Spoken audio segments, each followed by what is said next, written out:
Taste Daily. Taste the Daily. Low interest, flexible repayment, minimal documentation. Repco Home Loans. Your journey to home ownership is just a step away. போர் நடந்து கொண்டிருந்த காலத்தில் கூட நீங்கள் பிரபாகரனை காட்டி கொடுத்தால் உங்களுக்கு பதவியும் பணமும் கிடைக்கும் என்றால் காட்டி கொடுக்க தயங்காத ஒரு மனிதன் சீமான் தான். விஜய் என்கிற நடிகர் வந்த பிறகு தன்னிடம் இருக்கிற வாக்குகளின் அளவு குறைகிறது என்பதை அவரால் புரிந்து கொள்ள முடிகிறது. நீங்கள் இனி எப்பாடுபட்டாலும் ஒரு நாளும் 1% வாக்கையும் பெற முடியாது. உங்கள் வரலாறு முடிந்து போயிற்று. கையெழுத்து போட்டு கொடுத்தால் உடனே விசா கொடுத்து விடுகிறார்கள் என்று சொல்லுகிற அளவுக்கு ஒரு பச்சை பொய். ஆனால் நான் இந்த இடத்திலே என்ன கேள்வியை முன்வைக்கிறேன் என்றால், தமிழர்கள் அல்ல ஈழத் தமிழர்களே, இப்போதாவது வாய் திறந்து பேச போகிறீர்களா இல்லையா? நீ எல்லா இடத்துலையும் பேசுறீல்ல, தெலுங்கு பேசுறவன் உன் வீட்டில் என்ன நடக்குது? உன் வீட்டில் பாபான்னு தானே ஒன்று கூப்பிடுறாங்க, இல்லைன்னு சொல்லுங்க. அந்த 26 ஆண்டுகளில் ஈழத்திற்காக நீங்கள் செய்தது என்ன? தமிழ்நாடு முழுவதும் எந்த ஊரில் திரும்பினாலும் ஆளுங்கட்சியும் எதிர்கட்சியும் ஆதரித்த அந்த நேரத்தில் சீமான் எங்கே இருந்தார்? நானும் அண்ணனும் துப்பாக்கி சுட்டு பழகின போது இதை விட நீ அவரை இழிவுபடுத்த முடியுமான்னு கேட்கிறேன். அவருடைய போர் வீரம் என்ன, போர் திறன் என்ன? அவர் இவரும் ஒன்னா கோலி கொண்டு விளையாட மாதிரி இந்த பேசுறான். சீமான் தானாக இயங்கவில்லை, இயக்கப்படுகிறார். இது ஒரு முதல் குற்றச்சாட்டல்ல, உண்மை. அவர் பதவிக்கும் பணத்துக்கும் ஆசைப்படுகிறவர் என்று தெரிந்து கொண்டு யாரையும் நான் குறைத்து மதிப்பிடுவதில்லை. மேடையில் பேசுகிற ஆற்றல் இருக்கிறது. சில நேரங்களில் எதிரே உட்கார்ந்திருக்கிறவனுக்கு காது செவிடாகும், அது வேறு. திடீரென்று எதற்கு கத்துவது என்று தெரியாமல் கத்துகிறார். ஆனாலும் தொடர்ந்து பேசுகிற பேச்சு ஆற்றல் இருக்கிறது. பதவி ஆசையும் பண ஆசையும், பதவி ஆசை என்றால் தன்னல வெறி என்றால் இனி ஒருவன் பிறந்துதான் வர வேண்டும். அவ்வளவு பெரிய தன்னல வெறி. நான் உண்மையாய் சொல்லுகிறேன், போர் நடந்து கொண்டிருந்த காலத்தில் கூட நீங்கள் பிரபாகரனை காட்டி கொடுத்தால் உங்களுக்கு பதவியும் பணமும் கிடைக்கும் என்றால் காட்டி கொடுக்க தயங்காத ஒரு மனிதன் சீமான் தான். நான் இது எல்லாவற்றையும் மேடைக்காக பேசவே இல்லை. எனவே பணமும் பதவியும் ஆசை கொண்டவன் ஒரு மனிதன் என்பதை புரிந்து கொண்டு பின்னால் இருந்து இயக்குகிறவர்கள் யார்? அதற்கான சான்றுகள் என்ன? இது ஒன்று. இரண்டாவதாக மொத்தம் 3 செய்திகளைத்தான் நான் சொல்ல வேண்டும். இந்த செய்திகள் சற்று ஆழமானவை. இங்கே கூட நம்முடைய யூடியூப் புரூட்டஸ் அவர்கள் சொல்லுகிற போது ஒன்றை படித்து காட்டினார். சீமானும் இந்த உரை கேட்க வந்து கொண்டிருக்கிறார் என்று. அதற்குள் ஒரு மெலிதான மிரட்டல் இருக்கிறது. அது வேடிக்கையான செய்தி அல்ல. அதற்குள் மெலிதான மிரட்டல் இருக்கிறது. இந்த மேடையில் நான் பதிவு செய்கிறேன், வேண்டுமென்றே பதிவு செய்கிறேன். நேற்றிலிருந்து என் மனைவியின் தொலைபேசியில் தொடர்பில்லாத தொலைபேசிகள் வந்து கொண்டிருக்கின்றன. நான் அறிவேன். ஒன்றை உறுதியாக சொல்லுகிறேன், நாங்கள் கொள்கைக்காக எதையும் இழக்க தயாராக இருப்போம். எதையும் இழக்க தயாராக இருப்போம். அந்த உள்நோக்கம் என்ன என்பது ஒன்று. அவருடைய பேச்சுகளில் இருக்கிற பொய்கள் 2. மூன்றாவதாக மிக முக்கியமான இந்த 3 பகுதிகளை மட்டுமே நான் முன்வைக்க விரும்புகிறேன். இதனுடைய எதிர் விளைவுகளை பற்றிய செய்திகள். அவர் எதற்காக செய்கிறார் என்றால் 2 காரணங்கள் தான். ஒன்று, அவருக்குள்ளே ஒரு பெரிய பலவீனமும் ஒரு கையாலாகாத தன்மையும் ஏற்பட்டிருக்கிறது. குறிப்பாக விஜய் என்கிற நடிகர், நாம் விஜயை ஆதரிக்கவில்லை, யாரையும் ஆதரிக்கவில்லை. விஜய் என்கிற நடிகர் வந்த பிறகு தன்னிடம் இருக்கிற வாக்குகளின் அளவு குறைகிறது என்பதை அவரால் புரிந்து கொள்ள முடிகிறது. அது மட்டுமல்லாமல் உளவுத்துறையினுடைய அறிக்கை நம் அரசுக்கு மட்டுமல்ல எல்லோருக்கும் போகும், அவருக்கும் தெரியும். 8% என்பதை திரும்ப திரும்ப சொல்லிக் கொண்டிருப்பதற்கு காரணம் அது இப்போதே 5% கீழே வந்துவிட்டது என்பது உளவுத்துறையின் அறிக்கை. 2026 வருகிற போது 1% கூட அவருக்கு வராது. எனவே தன்னை பற்றி எல்லோரும் பேச வேண்டும் மலினமான விளம்பரத்தால் மறுபடியும் தான் புகழ் பெற வேண்டும் என்று கருதுவது அதனுடைய நோக்கம். நானும் தோழர் ராஜேந்திரனும் பேசிக் கொண்டிருந்தோம்.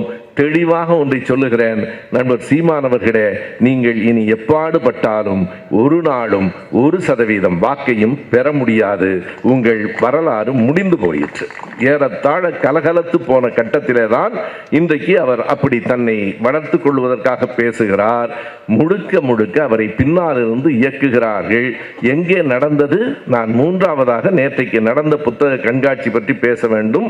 முதலாவது, இந்த கூட்டம் எங்கிருந்து தொடங்குகிறது என்றால், கடந்த 20ஆம் தேதி சென்னை வண்ணாரப்பேட்டையில் பெரும்பாட்டன் பாரதிக்கு விழா எடுக்கிறோம் என்று நாம் தமிழர் கட்சி எடுத்த விழாவில் அங்குதான் பெரியாரை பற்றி அத்தனை இழிவாக பேசினார்.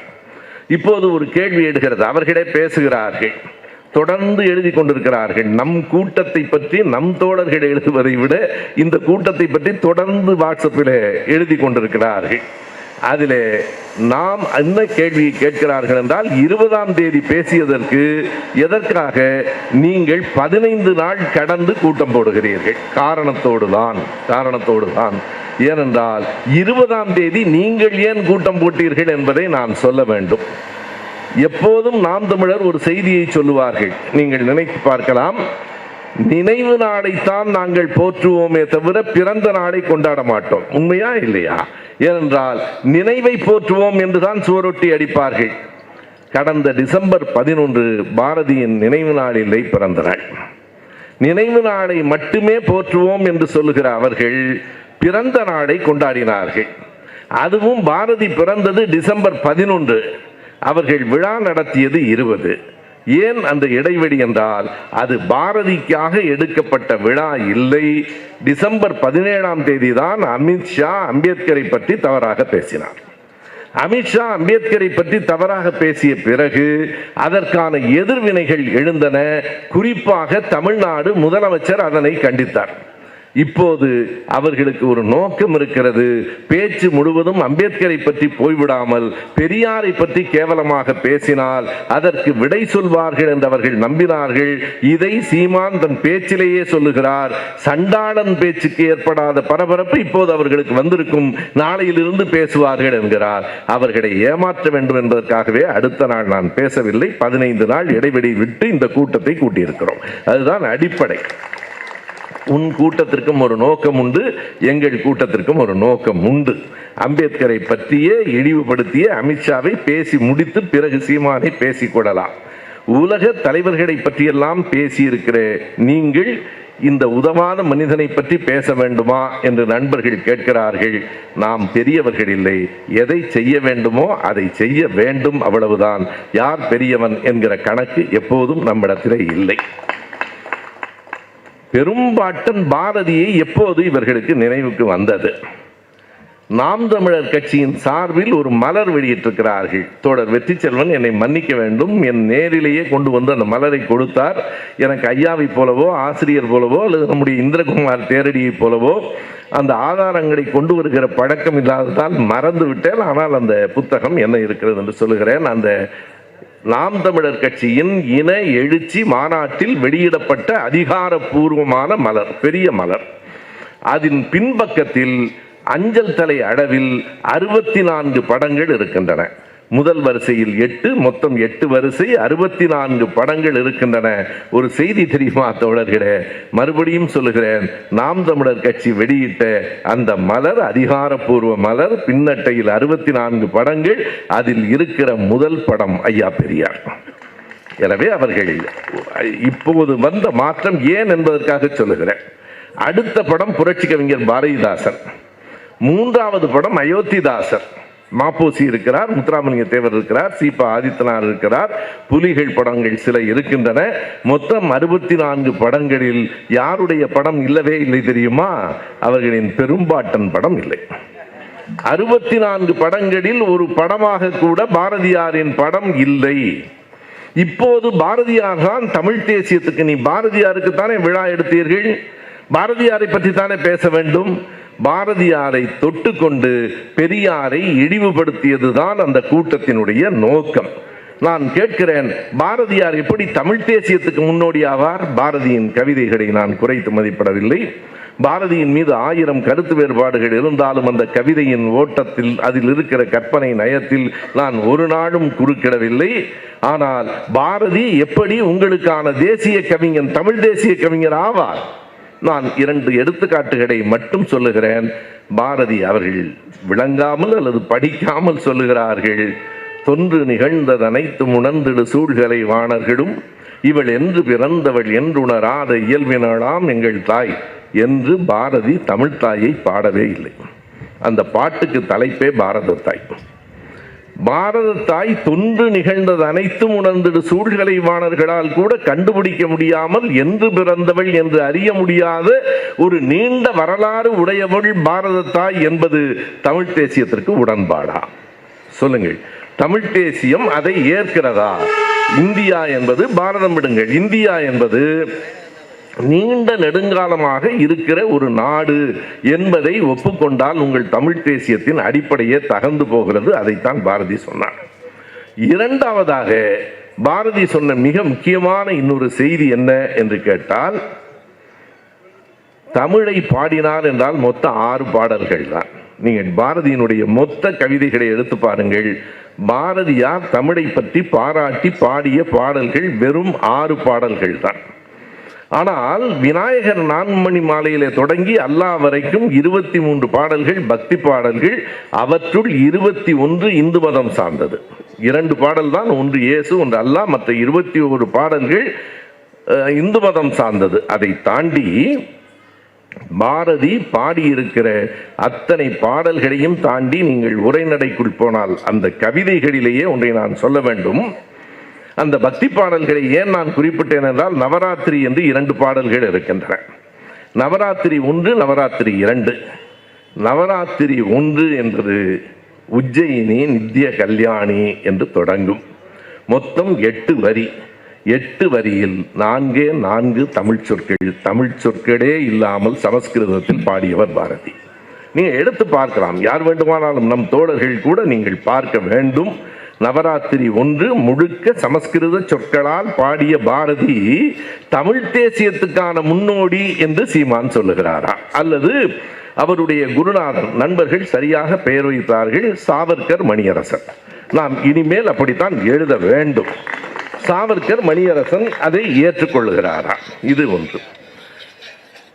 தமிழ் பற்றியும் சமஸ்கிருதம் பற்றியும் பாரதி என்ன சொன்னார்? 3 புலவர்களை பாரதி 3 இடங்களில் சொல்லுகிறார். 3 இடங்களிலும் இதே வரிசையில் சொல்லுகிறார்.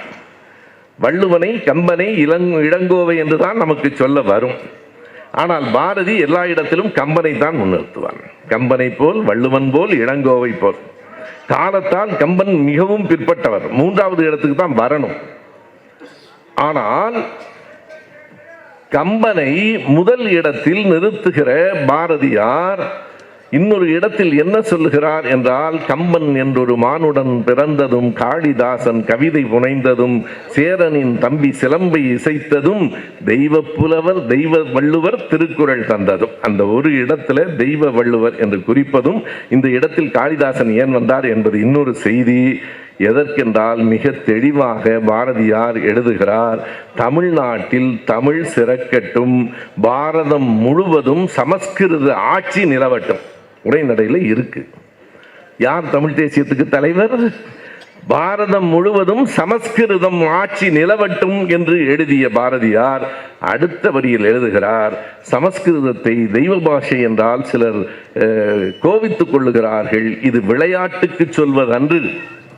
மனிதர்கள் பேசும் பாஷைக்கும் பாஷை என்று பெயர், தெய்வங்களின் பாஷைக்கும் பாஷை என்று பெயரா? சமஸ்கிருதம் தேவ பாஷை. எழுதியிருப்பவர் பாரதி. உங்களின் தமிழ் தேசியத்திற்கு அது உடன்பாடா என்பதை சொல்லுங்கள். நான் எல்லாவற்றையும் சான்றுகளோடு கேட்கிறேன். யார் தமிழ் தேசியத்தின் முன்னோடி? ஐயா பெரியார் எதிரி. நீங்கள் இவர்தான் முன்னோடி என்று சொல்லுகிறீர்களே, இந்த பாரதியாரைத்தான் நீங்கள் முன்னிறுத்துகிறீர்களா என்பது ஒரு மிகப்பெரிய கேள்வி. இரண்டாவதாக அவர் சொல்லியிருக்கிற பொய்களை எல்லாம் நாம் பார்த்தோம். கையெழுத்து போட்டு கொடுத்தால் உடனே விசா கொடுத்து விடுகிறார்கள் என்று சொல்லுகிற அளவுக்கு ஒரு பச்சை பொய். ஆனால் நான் இந்த இடத்துல என்ன கேள்வியை முன்வைக்கிறேன் என்றால், தமிழர்கள் அல்ல, ஈழத் தமிழர்களே, இப்போதாவது வாய் திறந்து பேசப் போகிறீர்களா இல்லையா? இதுதான் என்னுடைய கேள்வி. அவர் பெரியாரை இழிவுபடுத்தியதை விட, கலைஞரை இழிவுபடுத்தியதை விட, ஈழத்தமிழர்களையும் பிரபாகரனையும் தான் கூடுதலாக இழிவுபடுத்தி இருக்கிறார் என்கிற செய்திக்கான சான்றுகளை நான் தர வேண்டும் என்று விரும்புகிறேன். ஜெயலலிதாவை ஆதரிக்கிறார். முழுக்க முழுக்க ஜெயலலிதா விடுதலை புலிகளுக்கும் குறிப்பாக பிரபாகரனுக்கும் எதிராக இருக்கிறவர். நமக்கு எல்லோருக்கும் தெரியும், இங்கேயும் சொன்னார்கள். பிரபாகரனை அழைத்து வந்து தூக்கில் போட வேண்டும் என்று சட்டமன்றத்தில் தீர்மானம் கொண்டு வந்தவர் ஜெயலலிதா. அப்போது அதை நிறைவேற்றுகிற அவை தலைவராக இருந்தவர் அண்ணன் காளிமுத்து. அவருடைய அதாவது பின்னால் இருந்து பார்ப்பனர்கள் இயக்குகிறார்கள், வாய்மொழியாகவும் தாய்மொழியாகவும் தமிழே பேசுகிறார்கள். சீமான் சொல்றார். ஆனால் அவர் வீட்டில் அவர் மனைவி தமிழ் பேசாது. அவங்க வீட்டில் மனைவி ஏன்னா எனக்கு தெரியும், காளிமுத்தண்ணனின் இரண்டாவது மனைவியின் மகள் அவர். அவங்களுக்கு பேச்சு மொழி தெலுங்கு தான். நான் குறை சொல்லலை, வேண்டாம் இல்லை என்று சொல்லலை. ஆனால் நீ எல்லா இடத்துலையும் பேசுறீல்ல, தெலுங்கு பேசுறவன், உன் வீட்டில் என்ன நடக்குது? உன் வீட்டில் பாபான்னு தானே ஒன்று கூப்பிடுறாங்க, இல்லைன்னு சொல்லுங்க. பாபான்னு கூப்பிடக்கூடாதுன்னு நான் சொல்லலை. அது வாய்மொழியும் தாய்மொழியும் தமிழ்தானா என்று கேட்கிறேன். இந்த தேதியோடு சொல்லுகிறேன், 2008 அக்டோபர் 23 ஜெயலலிதாவினுடைய அறிக்கை. இந்த கருணாநிதி ஆட்சியில் இருப்பதால் தான் இங்கே தைரியமாக விடுதலை புலிகளை ஆதரித்து பேசுகிறார்கள். நான் மட்டும் இப்போது ஆட்சியில் இருந்திருந்தால் ஒருவனும் இங்கே வாய் திறக்க கூட முடியாது, புலி என்று பேசவே முடியாது. அவரைத்தான் ஈழத்துக்கு ஆதரவானவர், இலை மலர்ந்தால் ஈழம் மலரும் என்று சொன்னது அந்த ஜெயலலிதாவைத்தான். இவற்றையெல்லாம் விட்டுவிடலாம். ஒரே ஒரு கேள்வி. 1983 2009 வரைக்கும் தமிழ்நாடு எங்கும் ஈழத்துக்கு ஆதரவான போராட்டங்கள், ஊர்வலங்கள், கூட்டங்கள் நடந்தன. நம் எல்லோருக்கும் தெரியும். அதில் பங்கேற்றவர்கள் எல்லாம் இருக்கிறார்கள். என் கண்ணுக்கு எதிரே பெல் ராஜன் இருக்கிறார், உமாபதி இருக்கிறார். எவ்வளவு பேர் அடிபட்டவர்கள், எவ்வளவு பேர் காயப்பட்டவர்கள், எவ்வளவு பேர் உயிரை பணயம் வைத்து மருந்து உதவி செய்தவர்கள், எத்தனை பேர் நன்றி உடையவர்கள் ஏற்க வேண்டும். நான் நன்றாக அறிவேன். ஒரு 100 ஊசி மருந்துகளை அனுப்புவதற்கு பட்ட பாடு என்ன என்று எனக்கு தெரியும். நம்முடைய விடுதலை சிறுத்தைகள் கட்சியை சார்ந்த வன்னி அரசு உயிரை பணயம் வைத்துத்தான் கடைசி நேரத்தில் கேசட் கொண்டு வந்தார். நான் அன்பிற்குரிய சீமான் அவர்களை பார்த்து கேட்கிற ஒரே ஒரு கேள்வி, நீங்கள் இங்கே எல்லாம் வர வேண்டாம். ஒருவேளை கூட்டத்தில் ஒளிந்திருந்தால் வாருங்கள், ஒரு துரும்பு கூட உங்கள் மீது படாது. இது ஒரு நாகரிகமான மேடை. மேடைக்கு ஒரே ஒரு கேள்விக்கு விடை சொல்லிவிடுங்கள், கூட்டத்தை கலைத்து விடலாம். அந்த 26 ஆண்டுகளில் ஈழத்திற்காக நீங்கள் செய்தது என்ன? தமிழ்நாடு முழுவதும் பற்றி எரிந்த காலத்தில் குட்டிமணியும் தம்பிதுரையும் அங்கே ஜெகனும் மிக கொடூரமாக கொல்லப்பட்ட போது தமிழ்நாடு முழுவதும் எந்த ஊரில் திரும்பினாலும் ஆளுங்கட்சியும் எதிர்கட்சியும் ஆதரித்த அந்த நேரத்தில் சீமான் எங்கே இருந்தார்? அவர் சின்ன பையன்லாம் இல்லை. அவருடைய வயது கூகுள் என்ன சொல்லுகிறது என்றால் 66 நவம்பரில் பிறந்தார் என்று சொல்லுகிறது. 66 நவம்பர் என்றால் 83 17 வயது. 16 வயது ஒன்றும் குழந்தை அல்ல. சரி, 87 ஜூலை 29 இந்திய இலங்கை ஒப்பந்தமான போது அதை எதிர்த்து தமிழ்நாடு முழுவதும் கூட்டம் நடத்திய தலைவர் கலைஞர் அவர்கள். இல்லை என்று சொல்ல முடியுமா? திலீபன் இறந்ததை, அந்த காட்சிகளை நாங்கள் திடலில் பார்த்துத்தான் உணர்வு பெற்றோம். பெரியார் திடல் இல்லை என்றால், திமுக கழகம் இல்லை என்றால், நான் சொல்லுகிறேன் நண்பர்களே, பிற்காலத்திலே விடுதலை சிறுத்தைகள் இல்லை என்றால் தமிழ்நாடு முழுவதும் இந்த உணர்வு பரவி இருக்காது. அண்ணன் வைகோ அவர்களுக்கு நான் என்னுடைய சிறந்தாழ்ந்த வணக்கங்களை சொல்ல வேண்டும். பனி காலத்தில் கொட்டும் பணியில் அந்த ஒளிநாடாக்களை எடுத்துக்கொண்டு நாடாளுமன்ற உறுப்பினர்களின் ஒவ்வொரு வீட்டுக்கும் போனவர் வைகோ. சீமானவர்களே, என்ன செய்தீர்கள்? எங்காவது பேசி இருக்கிறீர்களா? 87 கையொப்பமிட்ட போது சென்னையில் தொடங்கி கன்னியாகுமரி வரைக்கும் பயணம் போனோம். உங்களோடு இருந்த, உங்களால் தயாரிக்கப்பட்ட பல நண்பர்கள், உங்களை தயாரித்த கவிஞர் அறிவுமதி, கவிஞர் பழனி பாரதி ஊர்தியின் மேலே உட்கார்ந்து கொண்டு சென்னையிலிருந்து கன்னியாகுமரி வரைக்கும் முழக்கமிட்டு வந்தார்களே, சீமான் என்கிற மனிதன் எங்கே இருந்தார்? ஏதாவது செய்திருக்கிறீர்களா? ஒரு வரி பேசி இருக்கிறீர்களா? ஆனையிரவு போர்க்களத்திற்கு முன்னால் மக்கள் கூட்டம் கூட்டமாக புலம்பெயர்ந்தார்களே, வைரமுத்து கூட கவிதை எழுதினார். எழுத்திலாவது நீங்கள் ஏதேனும் செய்திருக்கிறீர்களா? விடை கொடு எங்கள் நாடே, கடல் வாசல் திடிக்கும் வீடே, பனைமரக்காடே, பறவைகள் கூடே, மறுமுறை ஒருமுறை பார்ப்போமா என்கிற அந்த துயரம் நினைத்து பாருங்கள். மறுமுறை ஒருமுறை பார்ப்போமா? நாம் வாழ்ந்த வீட்டை, வாழ்ந்த மண்ணை பார்க்க முடியுமா? ஃபாதர் கஸ்பர் வெரிதாஸ் வானொலியிலே எத்தனை உணர்வூட்டுகிற கடிதங்களை படித்தார். அந்த புலப்பெயர்வின் போது கூட்டம் கூட்டமாக பிள்ளைகளோடு, பொருட்களோடு, மாடுகளோடு பயணம் போகிற போது ஒரு வரி எனக்கு இப்போதும் நினைவிருக்கிறது. தூக்கிய போது பிணமாய், தூக்கிய போது பிள்ளையாய், கிடத்திய போது பிணமாய். அதுதானே சீமானின் குரல் கேட்டதுண்டா?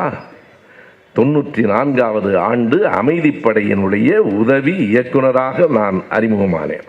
அவரை பார்த்தது அப்படித்தான். நண்பர் செல்வபாரதி வீட்டுக்கு அழைத்து வந்தார். எங்களோடு உதவி இயக்குனராக பணியாற்றுகிறார் பாரதி ராஜாவிடம் என்றார். ஈழம் பற்றி வாய் திறந்ததுண்டா? தடாவில் பொடாவில் சிறைக்கு போனதுண்டா? இன்னமும் நான் கேட்கிறேன். 94 எனக்கு அறிமுகம். 2002 2003 வரைக்கும் 1.5 ஆண்டு காலம் பொடாவில் இருந்தேன். நீங்கள் பொடாவுக்கு வர வேண்டாம், பொடாவில் இருந்த என்னை பார்க்கவாவது வந்ததுண்டா? ஒரு வரி பேசியதுண்டா?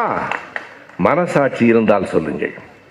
புதுக்கோட்டை பாவாணன் இன்றைக்கு நம்மை விட்டு விலகி இருக்கிறார், நம்மை விமர்சனம் செய்கிறார். அதை பற்றி எனக்கு கவலை இல்லை. ஆனால் எத்தனை மருந்து உதவிகளை செய்திருக்கிறார், எத்தனை எண்ணெய்களை, பெட்ரோலை கொண்டு போய் கடற்கரையிலே கொடுத்திருக்கிறார். நம் ஐயா நெடுமாறனை விடவா நீங்கள் அதிகமாக ஈழத்துக்கு வேலை செய்து விட்டீர்கள்? ஐயா நெடுமாறன் திராவிட இயக்கத்தை எதிர்க்கலாம். இன்றைக்கு காலங்கள் மாறி இருக்கின்றன. நெடுமாறன் அவர்கள் வீட்டுக்கு வருகிற போது தான் முதலமைச்சர் என்று கருதாமல் வாசலில் போய் நின்று வரவேற்று வழி அனுப்புகிற பெருந்தன்மை உடைய தலைவரை நாம் பெற்றிருக்கிறோம். அது அவர் வயதுக்கு கொடுக்கிற மதிப்பு. இன்றைக்கும் சொல்லுகிறேன், நான் நெடுமாறன் ஐயாவை விட்டு பிரிந்து வந்து விட்டேன். ஒரு நாளும் ஒரு சொல் கூட அவரை பற்றி தவறாக பேசியதில்லை. பிரபாகரன் அவரிடத்திலே பேசியதை, அவரிடத்திலே கருத்துகள் கேட்டதை நான் அறிவேன். எங்கே இருந்தார் சீமான்? எந்த இடத்தில் ஒளிந்து கொண்டிருந்தார்? எந்த திரைப்படத்திற்கு உதவி இயக்குனராக இருந்தார்? எப்போதாவது எங்காவது ஈழம் பற்றி ஒரு வார்த்தை நான் மறுபடியும் இந்த கூட்டத்தில் வெளிப்படையாக கேட்கிறேன். அந்த 23 ஆண்டுகளில் சீமானவர்களே, ஈழத்துக்காக நீங்கள் செய்த செயல் என்ன என்பதை சொல்லுங்கள். நாங்கள் கூட்டத்தை கலைத்து விடுகிறோம். எதுவும் செய்யாத நீங்கள் பிரபாகரனின் பிள்ளை என்று கூச்சமில்லாமல் சொல்லிக் கொள்ளுகிறீர்களே. பிரபாகரனை பற்றி பேசுகிற போதெல்லாம் எந்தைக்காவது போர் பற்றி பேசியதுண்டா? ஈழ மக்களின் துயரம் பற்றி பேசியதுண்டா? அங்கே போன ஆமக்கறி சாப்பிட்டேன். பிரபாகரன் வேற எதுவுமே உங்களுக்கு கேட்க தோன்றவில்லையா? சமையல்காரரை தவிர. சமையல்காரர் கேட்டேன்னு சொல்றேன். எத்தனை வளமான வாழ்க்கை இன்றைக்கு. பிச்சை எடுத்து வாழ்கிறேன் என்று ஒருவர் சொல்லுவது அநாகரிகம் இல்லையா? பிச்சை எடுத்து வாழ்கிறவர்களுக்கு என்ன பெயர்? பிச்சை எடுத்து வாழ்கிற நீங்கள் எவ்வளவு பெரிய மாளிகையில் இருக்கிறீர்கள். இந்த பேட்டியை கொடுக்கிற போதே அந்த காட்சியை நீங்கள் கவனிக்க வேண்டும். நான் பிச்சை எடுத்து தான் வாழ்ந்துகிட்டு இருக்கேன்னு சொல்றது ஒரு மாளிகையில் உட்கார்ந்துட்டு, அது வாடகைக்கு தான். வாடகை விடவு நம்முடைய அதர்மம் மனோஜை கேட்டால் எல்லாம் சொல்லுவார். இங்க இருக்கிற புரூட்டஸ், இந்திரகுமார், தேரடி, கரிகாலன் எல்லாம் நான் பயந்து தான் கூப்பிடல. நான் உண்மையா சொன்னா பசும்பொன் பாண்டியனுக்கே பயந்த நான். ஆனால் எழுச்சியான உண்மையான உரை அது. நீங்க கரிகாலனை கூப்பிட்டு அந்த மேடை வேற மாதிரி ஆயிருக்கும். நான் கேட்கிறேன், எல்லோரும் தந்த அந்த படங்கள், அவர் சொல்றார 10 நிமிடம் தான் மொத்தமாய் பார்த்தது. ராஜகிரனால சிரிப்பு அடக்க முடியல. பாருங்க, என்னடா அதுக்கு இவ்வளவு உலக அரசியெல்லாம் பேசுற மாதிரி. இன்னொரு வீடியோ இருக்கு, நானும் பிரவீனும் உட்கார்ந்து இவ்வளவையும் தொகுத்தோம், எடிட் பண்ணோம். அவர் சொல்றாருங்க, அதாவது ஒரு மனிதனுக்கு கொஞ்சமாவது கூச்சம் இருக்க வேண்டாமா? நானும் அண்ணனும் துப்பாக்கி சுட்டு பழகின போது இதை விட நீ அவரை இழிவுபடுத்த முடியுமான்னு கேட்கிறேன். அவருடைய போர் வீரம் என்ன, போர் திறன் என்ன, அவரும் இவரும் ஒன்றா கோலி குண்டு விளையாடுற மாதிரி இந்த ஆள் பேசுகிறான். நாங்கள் 2 பேரும் ஒன்றா துப்பாக்கி சுட்டு பழகின போது சகாயம் என்னை தலைவரேன்னு தான் கூப்பிடுவார், அவர் பார்க்கவே இல்லைங்கிறார். இத்தனையும் உங்கள் காலத்தில் உங்கள் முகத்தை உரிக்கிற, உங்கள் சாயத்தை வெளுக்கிற உங்கள் குரல். நாங்கள் சொல்லலை, எல்லாமே நீ தான் பேசுகிற. நீங்கள் ரஜினிகாந்தை விமர்சனம் செய்யுங்கள். எப்படி விமர்சனம் செய்வது? வெற்றிடம் சுடுகாட்டில் இருக்கு, போய் படுத்துக்கன்னா ஒருத்தனை பார்த்து சொல்றது. எவ்வளவு வன்மம், எவ்வளவு வெறுப்பு இருந்தால் அப்படி பேச முடியும்? எந்த எதிரியையும் நாங்கள் சீமானை கூட அப்படி பேச மாட்டோம். சீமானையே பேச மாட்டோம்னா உலகத்தில் நான் யாரையும் பேச மாட்டேன். எனக்கு வாழ்நாளில் என் அரசியல் அனுபவத்தில் நான் சீமான் மீது தான் இவ்வளவு கோபம் கொண்டேன். அதற்கு காரணம் ஓர் அழிவு சக்தியாக, விஷ செடியாக எங்கள் இளைஞர்கள், எங்கள் பிள்ளைகளின் மூளையை அரித்து கொண்டிருக்கிற சீமான் திருந்த வேண்டும் அல்லது திருத்துவோம். அவ்வளவுதான் அந்த கூட்டம்.